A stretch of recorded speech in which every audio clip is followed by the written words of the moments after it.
Sino ba nakipaghiwalay? Siya po. Ako po. Ay. Si gym instructor. Basketball player. Bakit kayo nakipaghiwalay? Nung yun po, balik ko po yung unang pagpasok ng 1 year. Yung sinabi ko pong may problema po kami sa relasyon. Sarili ko po kasi yun. Parang nagkakaroon po kasi ako ng pagkukumpara sa ibang relasyon. Na parang yung mga... Wait lang po.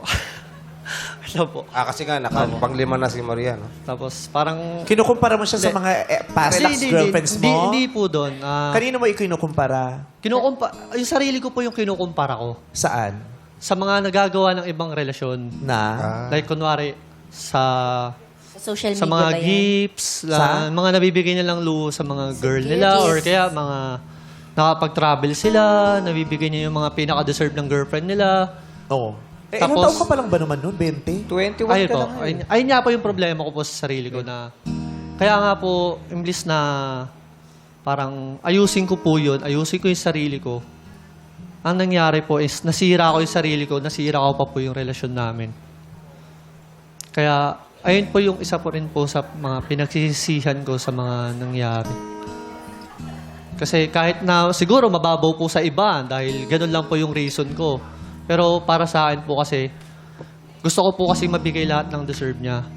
Which is hindi ko po maibigay yun. Kaya parang kailangan ko na lang po mag-let go para Yeah. yun po. Pero alam mo, maaaring hindi mo mabigay ang kung ano mang luho sa girlfriend mo. But at least, yung sinseridad mo maibigay mo sa kanya. Yes po. Yeah. At yun ang pinaka-ma-appreciate ng tao. Nung partner mo, yung sinseridad Tama. ng iyong pagmamahal sa kanya, ng Tama. pagkalinga, Magstay sinseridad ka lang. ng mga tingin mo sa kanya, sinseridad ng mga hawak mo sa kanya, sinseridad ng pag-uubos ng bawat oras, ng bawat minuto tuwing kasama siya.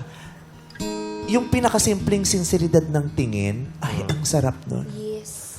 Yung pag tinitignan mo siya, tinitignan ka niya, tapos alam mong, mahal ako nito. Oh. Kahit walang tsokolate sa Valentine's Day, kahit walang regalo sa monthsary, yung sinseridad ng patong ng paa tuwing magkasama kayo habang walang ginagawa. Priceless yun. Yeah. Oh, yung mga bagay na hindi nabibili. Honesty, sincerity, security. Walang kahit And anong love, bagay. unconditional love. Yun ang mahirap. Kasi hindi siya Ang nakukuha. tanong ko, hiniling ba sa'yo ni Maria yun? Na ibigay mo lahat ng Gifts, travel. Hindi naman po siya humihiling ng mga maluluhong gamit. Parang dumating lang po talaga sa point na parang nagtataka na po rin ako sa sarili ko, ba't ko rin kinu-question yung sarili ko ng ganun? Which is para sa, sinasabi naman niya lagi sa akin is okay lang, na-appreciate naman daw niya. Pero para sa akin, iba yung dating. Parang, kasi ayoko rin siya mag-stay sa bare minimum na parang bare minimum lang yung nabibigay ko. Ayoko mapil niya na bare minimum lang lahat ng nagagawa ko. Nafe-feel mo ba?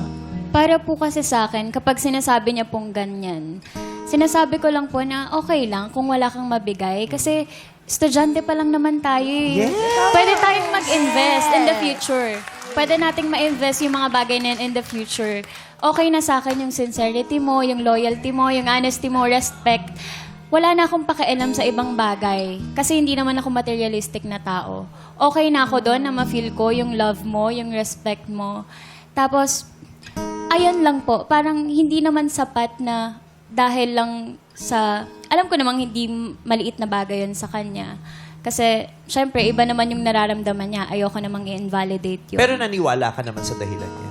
Yes po, naniwala. And nung nag-break po kasi, nung nakipaghiwalay po kasi siya sa akin ng May 28, parang ang sinabi niya na lang po kasi na para hindi na rin ako, kasi ako po parang pinipilit ko po na i-ano po yung relasyon namin na parang maayos. Opo.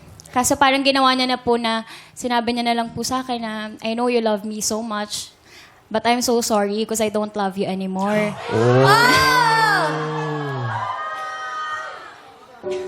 Sakit. Grabe. I'm sorry, I know you love me so much. But I'm sorry, I don't love you anymore. Grabe naman.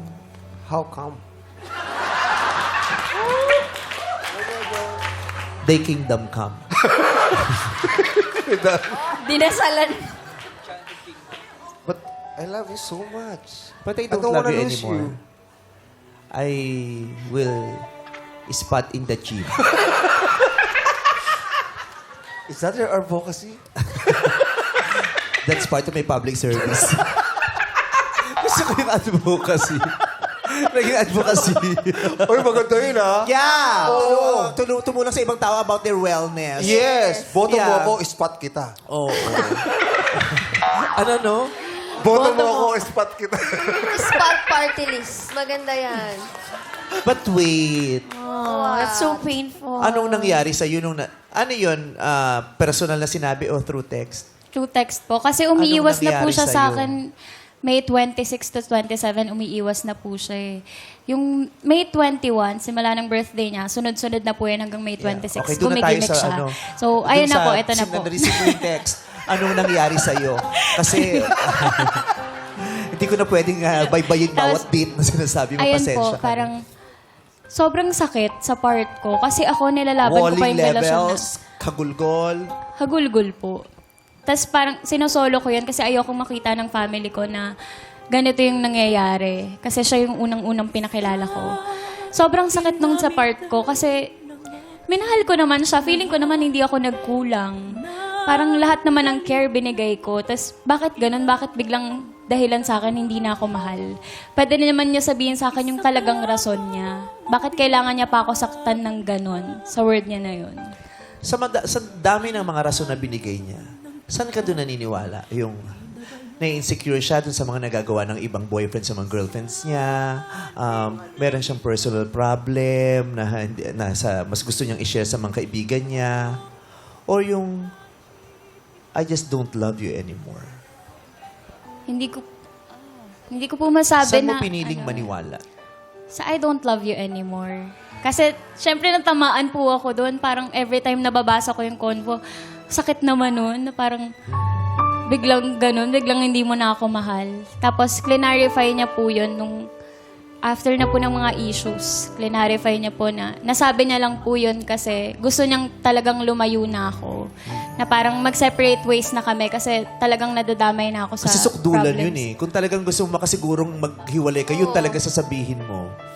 Yung masasaktan talaga siya. Yung wala na siyang masasabi, kundi bumitaw na lang din siya.